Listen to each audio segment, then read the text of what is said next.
Hey guys, Nathan here, also known as Vacuum Lover 1. So, I have been meaning to make a video on this machine pretty much since I got it.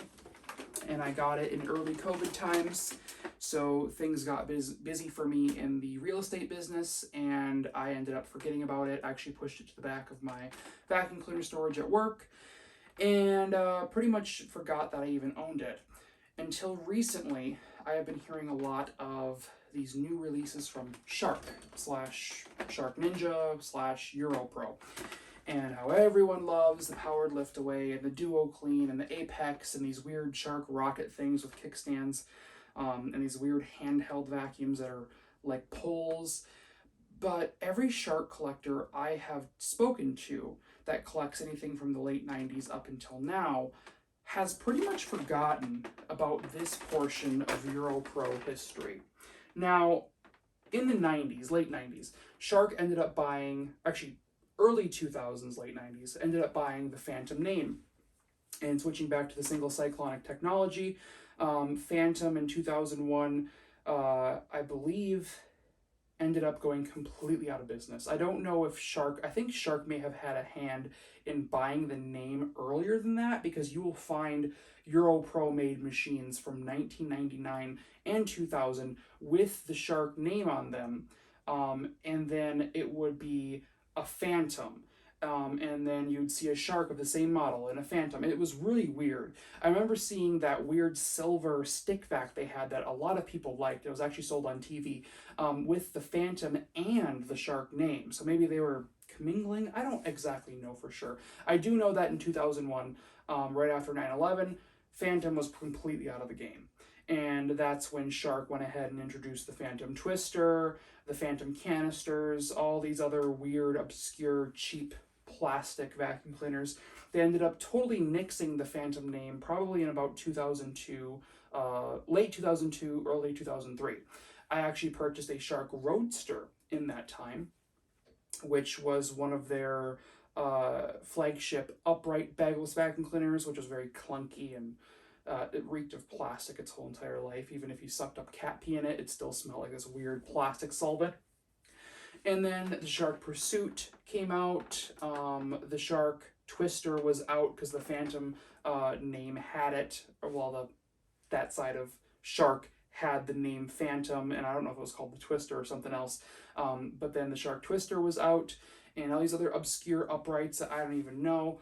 And then the Shark Cordless Sweeper is what launched them into even further fandom and further popularity because of how light and revolutionary it was. And then after that, Shark sort of went stagnant. They started making steam mops. The Shark cordless sweeper with the weird elbow was introduced. And then they went ahead and did something like this. They took away the whole Shark stigma, the whole, because they didn't have the greatest reputation of being reliable, kind of like Kia didn't. And so they wanted to remove their name from this product. This is an Infinity vac. On the ratings label, there is no mention of Europro whatsoever, and I actually can show you. So literally, there's nothing. There's no mention of Europro, even though it has a Shark model number, NV31N. There is nothing. It even has a website that no longer exists, infinityvac.com. So no mention of Europro whatsoever, even though this indeed is a Europro machine. This is a Shark-made product. As you can see, we have the 24 cyclones that the NV22 would later use in the first generations. We have a very weird separator. This wasn't used in any of the Shark Navigator series. This is probably more of an experimental thing. However, I do find that it works fairly well. So we have the Infinity vac that was introduced in 2006 and then discontinued in 2009. So we have this weird, obscure, forgotten about piece of Shark history that, in my unpopular opinion, is probably the best vacuum cleaner that Shark ever made. Simply because of the build quality, the filtration system, and the ease of use. This machine cleans carpet very well. It can also be used to clean bare floor. And I mean, compared to what Shark put out afterwards, it's like day and night. And even compared to a new Shark, I would probably choose this for cleaning carpets and bare floors and upholstery. So just to jump into it and just to get into the features of the machine and get my unpopular opinion out there. This has one of the weirdest filtration systems I've ever seen. So if we look, so we have this main defense against dirt getting into the motor, which is very familiar to a lot of you Shark people. It's a foam filter with a felt filter. So you open up this. This is an attempt at keeping it more sealed. As you can see, there's a gasket on there. We have this weird octagon stop sign shaped filter. This is the foam, that's the felt, and that prevents dirt from getting into the motor. Now the exhaust filter actually sits right on top of the motor, so we have a very reminiscent of a Dyson DC41 where the intake and exhaust are in the same spot type of deal. So let me explain. The foam filter prevents any refuse from getting into that inlet right there in the middle. Now, as you can see, we have the inlet in the middle, and we have this exhaust on the sides. We have a rubber gasket that presses down. This is the exhaust filter sitting right on top of the intake where the foam filter prevents anything from going into the motor. So a very unique and obscure filtration system that actually works fairly well. I haven't particle count tested it, but I would be curious to know how well this filter works. It's a very beefy and thick HEPA filter, as you can see. So I'd imagine it does fairly well. But as we know, bagless vacuum cleaners are not really all that hygienic. So, I mean, it kind of defeats the whole purpose. But it's a great feature, especially for when you are vacuuming and not emptying it, to have. Because I would imagine that HEPA filter actually does filter fairly well, considering the build quality of it. I don't think that they are readily available. You probably can find them new old stock / EnviroCare generic on eBay. I haven't looked. I have no need. I haven't even really used this machine all that much. So that sits in there like that. It does lock into place. The bin sits on top. You have the air path there. So air comes in here, dirt comes in here. It goes into the shroud, up into the 24 cyclones. It separates all the dirt and goes down into this intake here. Now to get to the 24 cyclones, because you do have to empty these once in a while, you twist and pull off. And then we have this bin mechanism. As you can see, it's protected by the bin, so you don't accidentally push it. I'm going to tip it upside down because it will dump out. You press the button, you dump out all the fine dust. You can actually wash these from what I remember seeing in the manual. And that's pretty much it. So it's like a dual bin dump system. It's very reminiscent to a Dyson, how you dump the actual dustbin itself. There's a button here. The door drops and you're supposed to bang it on the ground or on the edge of the garbage can to close it so you're not touching the dust. However, once again, bagless vacuum, you're going to touch dust no matter what, no matter how good of a dump system they have. Now, one feature I want to really highlight on this machine that impressed me was it having a brush roll cutoff for brush roll jams on a single motor standard flat belt unit. So this light will turn red if you happen to jam the brush roll. It shuts off the whole machine and flashes red. Now, that is something that most Walmart vacuums that were single motor like this never had. I mean, a lot of the dual motors did. The Dysons just made a horrible ratcheting noise if they got clogged or, brush roll got clogged up. And the NV22 did shut off the brush roll motor, but this is a single motor machine. So there's a belt going right to the suction motor.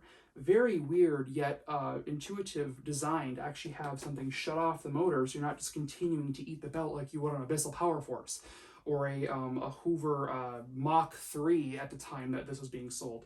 So very good, very good. Good on Shark for adding that. We have a brush roll shutoff for bare floor. The wheels are rubberized, and so are the tiny wheels up here. However, there's no squeegee, and this is plastic. I'd be very wary as to using this on your bare floor. One thing you could do, and I actually looked on the old Overstock.com listing, you could get a bare floor nozzle.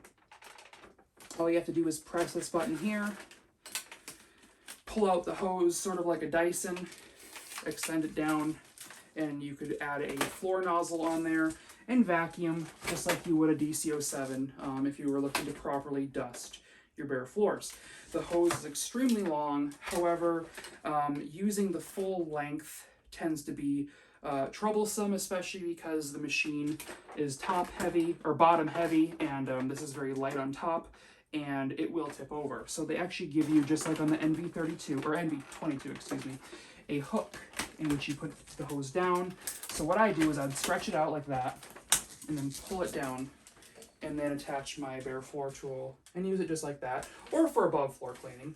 However, if you're doing above floor, you can use the full length and not have to worry about the machine tipping over. So we have a very Dyson-esque hose setup, which a lot of vacuum cleaner companies at the time, and still even today, copy, which is fine because it is a very intuitive setup. The attachments are not that great. We have a dust brush / upholstery nozzle, which snaps off for the upholstery portion. Not really a big fan of these. I think they do a horrible job at dusting. And then we have a tiny crevice tool. That's about it. But the main portion where this machine shines is the floor cleaning. Now, once again, unpopular opinion, I feel like this not only is built better than a newer Shark, or any Shark after it, including the NV22, I feel like this cleans carpets better. Now, I'm going to turn this on and vacuum with it just a little bit. Keep in mind, the belt is stretched, and it is old. I haven't actually changed it. I probably should, but you can hear the agitation. You can hear the machine working. It even has a headlight, which Shark, didn't put back on their machines until, I want to say, 2013. So anyway, power switch on the bottom. I turned it onto rug on the floor selector. Here we go.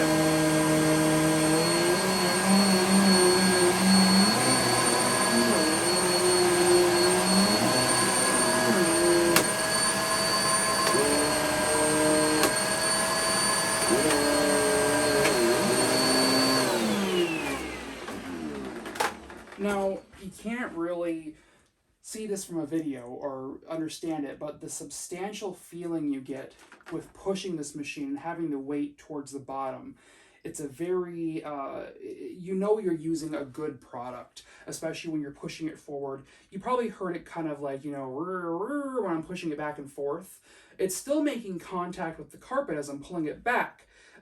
It's just the fact that, once again, the belt is probably worn. I haven't replaced it. It came from a refurbishing center on eBay, so it probably needs a replacement belt pretty soon here. And the fact that the machine tends to lift up just a tiny bit in the back as you pull it. So it does tend to pull up a tiny bit from the carpet, but I promise it's still making contact. When I did the backstroke, you could see it's still grooming. So the machine feels super substantial. You can feel it really gripping the carpet. When I was putting my foot in front of it, I could definitely feel the aggressive agitation. I will do a more formal agitation test with this machine in the future. I just wanted to get this video out there and talk about this forgotten piece of Shark history. This is the machine that everyone kind of sweeps under the rug. Once again, the whole idea behind it was to kind of get away from the Shark name and produce a machine that had no loss of suction, great cleaning power, and basically sell just to those looking for an all-around bare floor / carpet cleaning machine that's easy to use. That was Shark's idea with this. They took all the conveniences from Dyson and other manufacturers, and put it into one machine.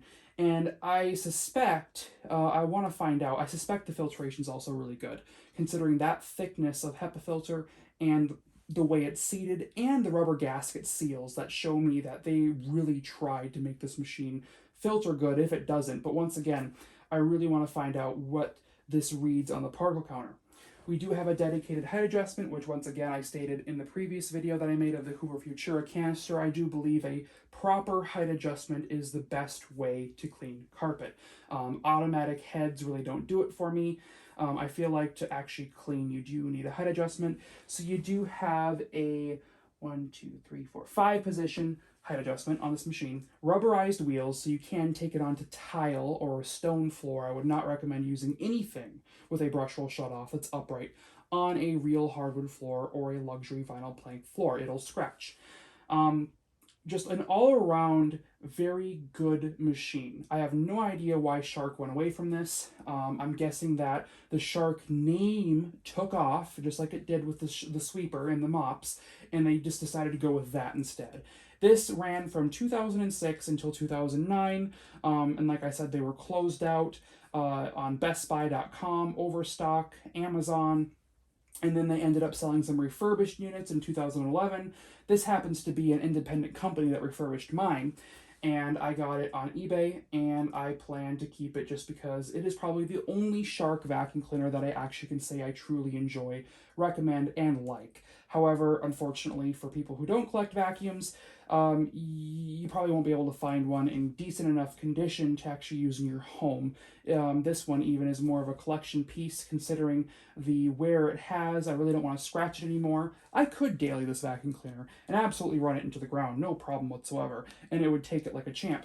But I kind of want to keep it as nice as possible. I don't know if you guys saw, but the bin's clear coat does have some spider cracking, which kind of makes me worried. It's not all the way through, it's just the top surface of the plastic. But I just don't want to continue to wear it out. So it'll sit in my collection pretty much forever as my favorite Shark vacuum. Thanks for watching, and if you guys have any questions about this machine, feel free to comment.